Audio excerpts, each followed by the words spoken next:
Tour de table, Jean-Louis Ney. Bonjour et bienvenue pour ce débat du second tour des élections législatives 2022. Second tour qui réunit aujourd'hui deux femmes, deux candidates qui ont été qualifiées à l'issue du premier tour. Alors dans l'ordre, Caroline Colombier arrivée en tête avec 10 475 voix, soit 23,05%, et qui représente le Rassemblement national. Bonjour Madame Colombier. Bonjour Monsieur. Et puis Sylvie Moqueur, arrivée seconde avec 9 286 voix, soit 20,43%. Sylvie Moqueur qui porte donc les couleurs du MoDem et qui représente la majorité présidentielle. Bonjour Monsieur. Ce débat va se dérouler dans les mêmes conditions que le débat de la semaine dernière et que les deux premiers débats qu'il y a eu en début de semaine avec Erika Walter et avec Denis Charbonnier. C'est-à-dire qu'on posera à chaque candidate 5 questions d'ordre national, une question d'ordre local et puis pour finir une question sur le fonctionnement de l'Assemblée nationale pour le cas où elle serait soit dans l'opposition, soit dans la majorité. Nous donnerons la parole en commençant donc par Sylvie Moqueur qui est la première dans l'ordre de la préfecture, mais nous alternerons ensuite et donc de cette façon chacun pourra répondre à son tour en premier aux questions. Vous pourrez éventuellement répondre aux arguments de votre concurrente, mais ça n'est pas nécessaire du tout. L'idée, c'est vraiment que vous présentiez chacune ce à quoi vous croyez et ce pourquoi vous réclamez la confiance des électeurs. Commençons donc tout de suite par la première des questions, celle qui préoccupe peut-être, en tout cas si l'on en croit les sondages, le plus les Français, celle du pouvoir d'achat. C'est un thème prégnant depuis de longs mois et puis qui s'est aggravé au cours des derniers mois. Avec l'inflation qui redouble. Madame Moqueur, qu'est-ce que vous proposez et pourquoi vous voterez, si vous êtes élu, pour remédier à ce problème de pouvoir d'achat et défendre le pouvoir d'achat des Français ? Alors pour moi, le pouvoir d'achat et pour la majorité présidentielle est une priorité. C'est donc en ce sens que, comme l'a rappelé le président de la République et la première ministre, le pouvoir d'achat sera donc notre priorité. Si des mesures fortes ont déjà été prises, notamment face à la flambée mondiale de l'énergie, le premier projet de loi portera sur le pouvoir d'achat. Nous continuerons à aider tous les Français à réduire les dépenses contraintes, sur les prix de l'énergie d'abord, en prolongeant le bouclier tarifaire pour stabiliser le prix du gaz, de l'électricité et du fioul, sur les prix des transports en continuant la réduction des carburants et également sur les prix de l'alimentation avec une mise en place du chèque alimentation. Nous augmenterons les marges des Français en revalorisant les retraites, les minima sociaux et le traitement des fonctionnaires avec le point d'indice. Nous baisserons les cotisations des indépendants et nous inciterons les entreprises à améliorer la rémunération avec la pérennisation et le triplement de la prime Macron. Merci Sylvie Moqueur. Madame Colombier, qu'est-ce que propose le Rassemblement national en termes de pouvoir d'achat ? Alors déjà, je voudrais dire que c'est vraiment en effet le pire cauchemar des Charentais, puisqu'ils ont du mal à boucler les fins de mois et que rien n'a été assez fait, j'allais dire, pendant 5 ans par Emmanuel Macron.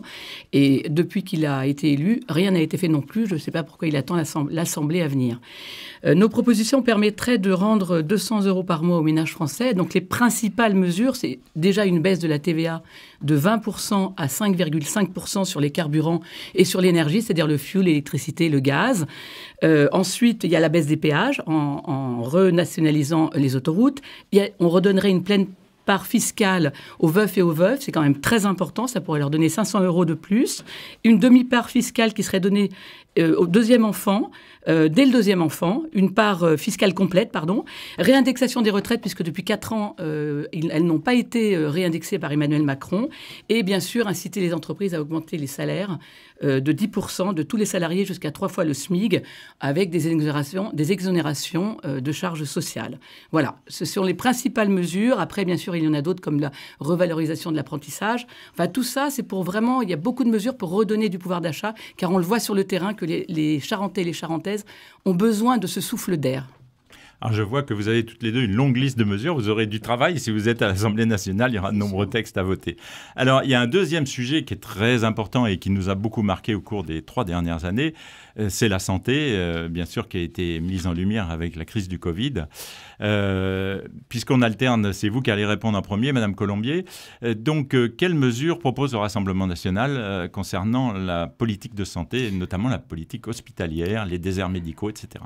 Alors, plusieurs choses. Déjà, sur la situation des hôpitaux, il faut vraiment un plan d'ampleur. Il faut arrêter de dire qu'il y a des petites mesurettes qui sont mises en place les unes après les autres. Il faut un plan d'ampleur avec la suppression des ARS qui ont en fait une dictature des indicateurs de chiffres au lieu de s'occuper des personnes, du bien-être des personnes. Et il faut une gouvernance bicéphale dans les hôpitaux, c'est-à-dire qu'il faut des médecins et puis des infirmiers, qui est vraiment une direction bicéphale. Ensuite, il faut recruter en masse. Il faut augmenter, revaloriser les salaires pendant 5 ans pour arriver jusqu'à 15%, en commençant par 3% par an.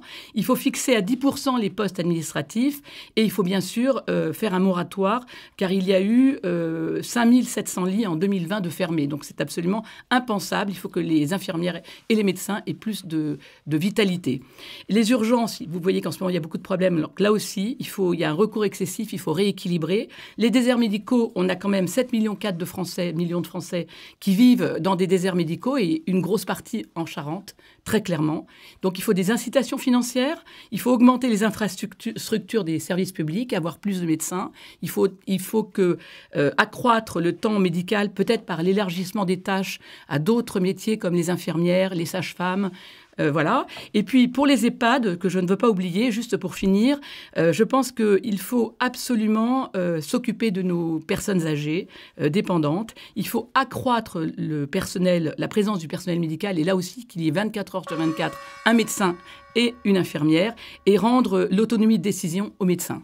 Merci Madame Colombier. Alors Madame Moqueur, il y a eu le Ségur de la santé, mais que fera la nouvelle Assemblée en plus si vous remportez la majorité ? Santé, l'avenir de l'hôpital et le chantier de l'accès aux soins.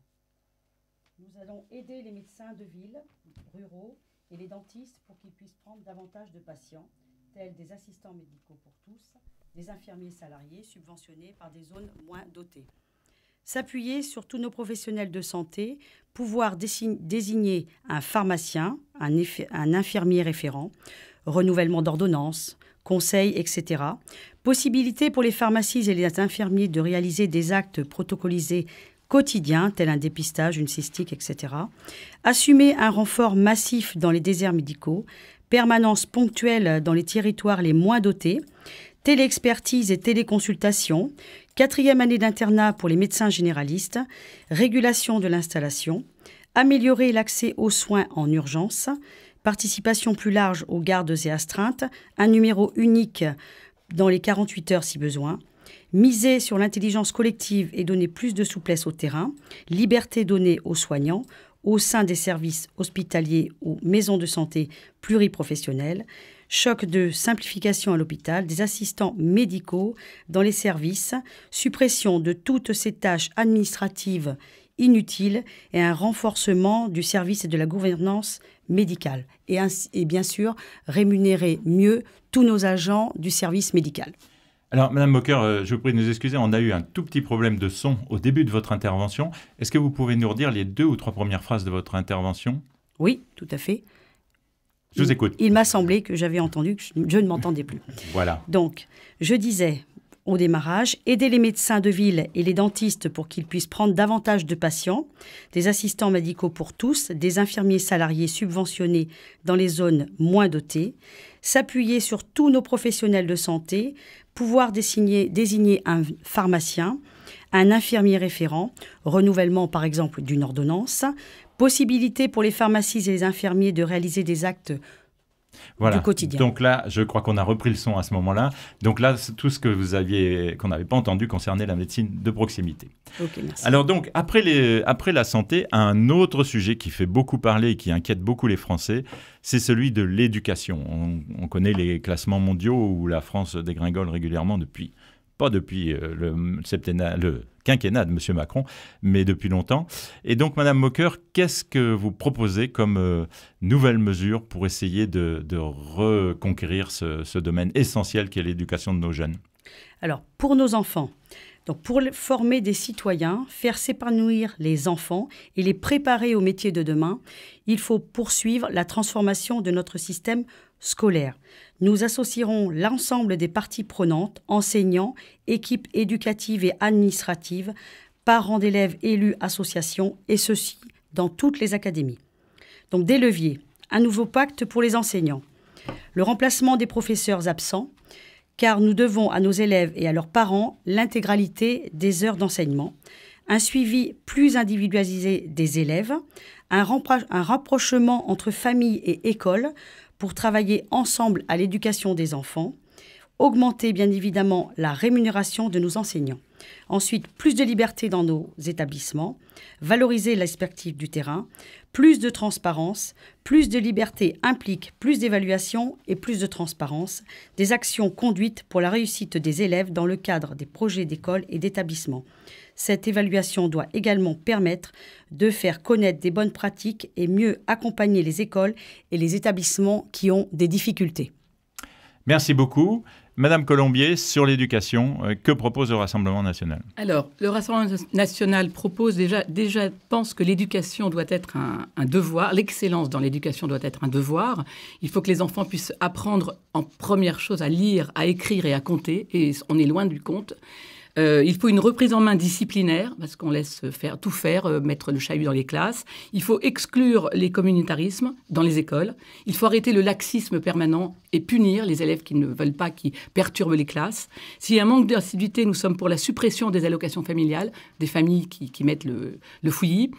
Protection des enseignants, bien sûr, et respect des professeurs. Revalorisation des salaires avec à peu près 3% par an, qui donnerait les 15% au bout des 5 ans. L'exigence de neutralité du cours enseignant, parce qu'on a beaucoup trop de gens qui s'expriment à tort et à travers. Le voile, bien sûr, qui est un point important dans notre programme, interdit pour les accompagnants, ce qui n'a pas été fait pendant la période de Macron. Redonner aux apprentis et aux alternants leur lettre de noblesse avec des aides financières de 200 à 300 euros. Enseignement des langues de culture d'origine supprimées, parce qu'on a bien d'autres choses à apprendre comme l'histoire, les mathématiques, le français. C'est l'école de la République, il ne faut pas l'oublier. Merci beaucoup. Et donc, ça va être à nouveau vous que je vais interroger sur le sujet suivant, qui est un autre sujet très important, celui de la sécurité, que vous avez presque abordé en fin de votre propos sur l'éducation.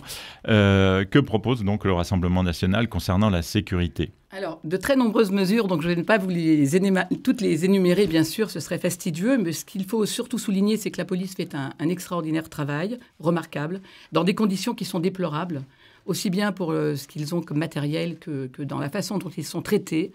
Nous souhaitons qu'ils aient une présomption de légitime défense.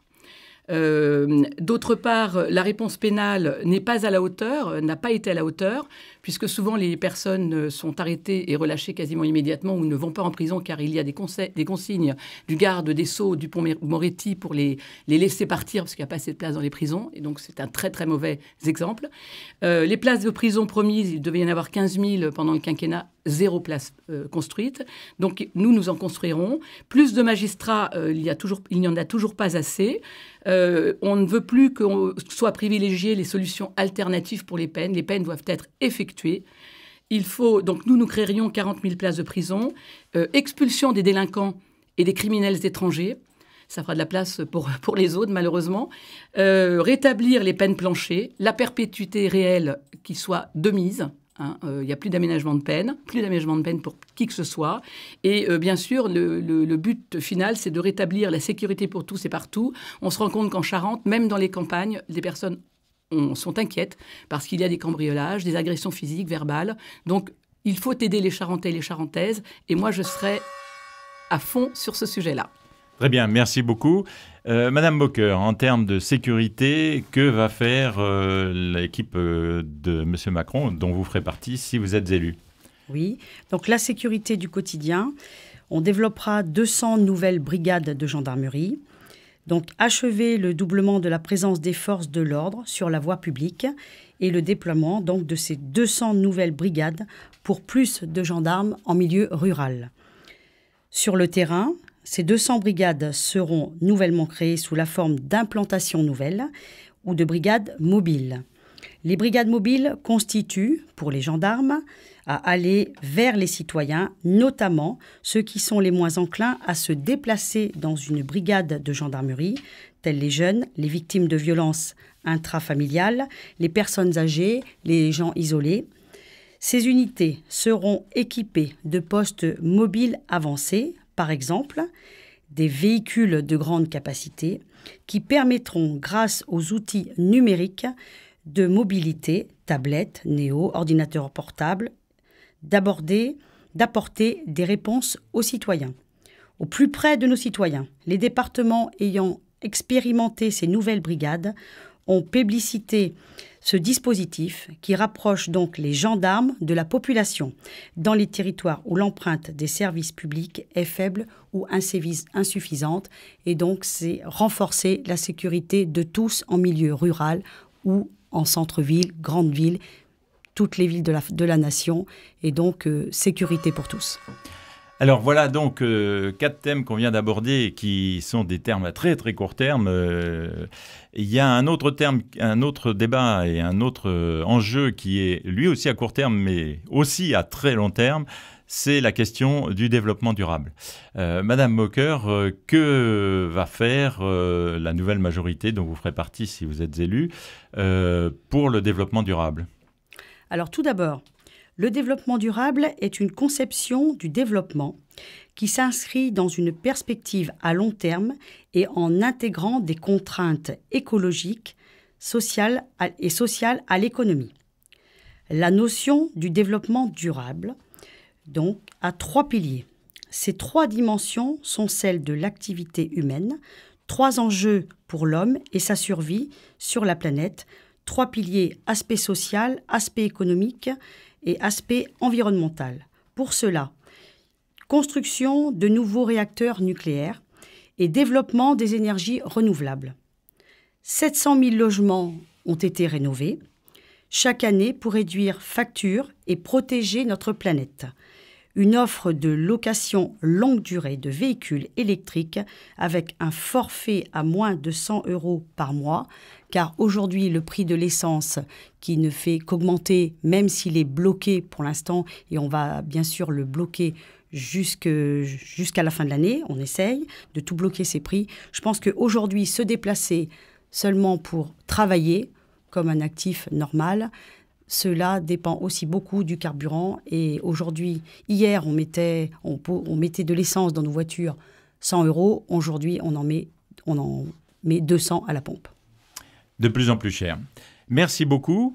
Je vous ai interrogé sur le développement durable. Non, pas encore. Madame Colombier. Merci.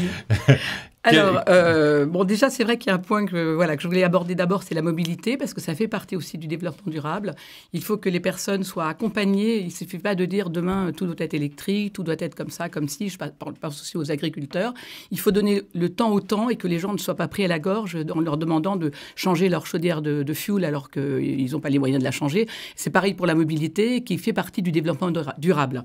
D'autre part, je pense que l'énergie nucléaire est quelque chose de sûr, de constante, d'abondante et de décarboner.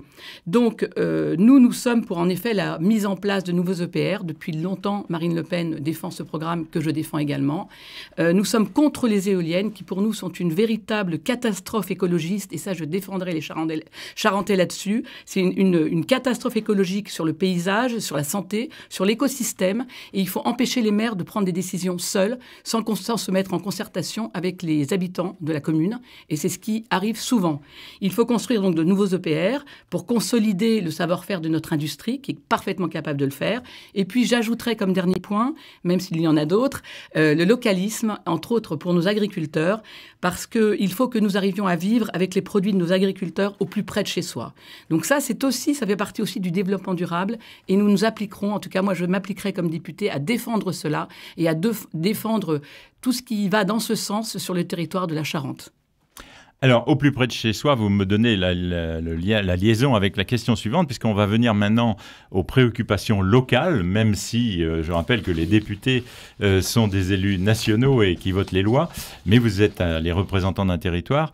Donc, l'une et l'autre, je vais vous demander, en commençant donc par vous, Madame Colombier, pour vous, quelles seraient les 2 ou 3 thématiques les plus importantes ou projets locaux les plus importants à mettre en avant et à pousser dans la 3e circonscription de la Charente? Alors, pour moi, il y en a... Alors déjà, le pouvoir d'achat que l'on a développé tout à l'heure, hein, je ne vais pas revenir sur les détails, mais je pense que ça, c'est vraiment la grosse préoccupation des Charentaises et Charentaises que j'ai rencontrées. C'est extrêmement important. Ils sont vraiment pris à la gorge de tous les côtés et ils arrivent presque à ne plus prendre leur voiture.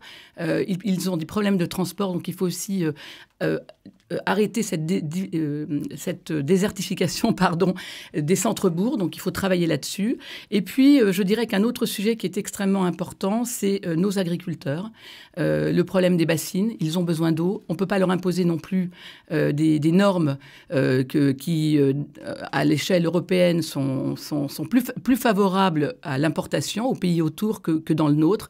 C'est vrai qu'ils font tout leur possible pour faire des produits qui soient de bons produits, avec le moins de pesticides possible, mais on ne peut pas, là encore, les obliger en 30 secondes à changer leur mode de faire. Et il faut qu'ils aient le temps de le faire et ce sont des gens qui sont conscients de tout ça. Voilà. Très bien, merci beaucoup. Madame Bocker, concernant les priorités locales à vos yeux? Alors moi, je débuterai par les agriculteurs. Il faut les aider donc à s'installer. Il faut renforcer la formation agricole pour développer les compétences de la 3e révolution agricole, avec notamment la mise en place des systèmes de production capables de faire face et de lutter contre le changement climatique en réduisant les émissions du secteur agricole. La formation agricole initiale doit être en lien avec les nouvelles exigences et l'accès à la formation continue tant simplifié que digitalisé. L'innovation, car l'agriculture de demain sera celle de cette 3e révolution agricole, l'investissement dans la robotique et le numérique, la production énergétique à la ferme et l'accompagnement à des changements profonds très pratiques. Et autoriser, bien évidemment, les bassines pour leur permettre d'irriguer. Ensuite, je dirais la mobilité. Réouverture du TER, Angoulême, Limoges, puisque la route n'est pas facile. RN 141, finir les travaux. Et RN 10, supprimer les carrefours plans. Et je terminerai par les déserts médicaux, en construisant et en continuant à construire des maisons de santé pluriprofessionnelles, aider les médecins et les dentistes en ville et en milieu rural, renforcer les hôpitaux, supprimer les tâches administratives inutiles. Merci beaucoup à toutes les deux. Alors, on va finir par une question qui vous concernera sous une forme ou sous une autre, qui est la question du fonctionnement de l'Assemblée. On est tous d'accord aujourd'hui que la nouvelle Assemblée aura une opposition certainement plus forte et plus structurée que l'ancienne. Et donc, se pose la question du pouvoir et du rôle que doit jouer l'opposition dans une assemblée comme l'Assemblée nationale. Madame Bocker, quelle idée vous faites-vous du fonctionnement d'une opposition dans une assemblée comme notre Assemblée nationale? Alors, en tant que candidate soutenue par le président de la République, Emmanuel Macron, sous les couleurs du MoDem, je souhaite bien sûr que les députés ensemble soient majoritaires à l'Assemblée nationale pour faire coïncider majorité présidentielle et majorité parlementaire. Pour autant, il est tout à fait sain d'avoir une opposition en démocratie, ce qui permet le dialogue, le débat d'idées.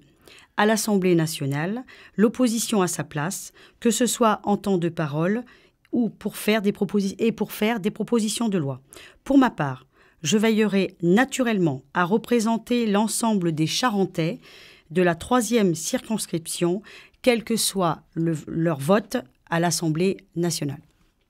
Madame Colombier, quel rôle pour l'opposition? Alors, le rôle de l'opposition est extrêmement important. Il ne faut pas donner les pleins pouvoirs à Emmanuel Macron, car pourquoi ferait-il ce qu'il n'a pas fait pendant 5 ans? Il a fait des choses, bien sûr, mais il y a beaucoup de choses qu'il n'a pas faites. Et je ne vois pas pourquoi, tout à coup, il découvre qu'il y a plein de points à améliorer ou à mettre en place. Il y a eu un chaos social. C'est un gouvernement de finances avant tout, qui est loin des préoccupations de nos Charentais et Charentaises et de l'ensemble du pays. C'est c'est méprisant. Donc, ce que nous voulons, nous, c'est donner à l'Assemblée le maximum de députés Rassemblement national pour défendre le programme que nous avons déjà présenté. Je suis une femme de terrain, donc je serai dans la Charente, bien sûr, et je serai également, j'ai été avocat, je sais défendre les gens, donc je serai à l'Assemblée nationale fidèle à ce que j'ai promis, et j'aiderai au maximum tous les Français et les Charentais et Charentaises en particulier, à aller de l'avant et à ce qu'on nous fassions que des lois qui nous concernent, qui les concernent, soient votées pour améliorer leur situation, leur vie et particulièrement, très vite, le pouvoir d'achat.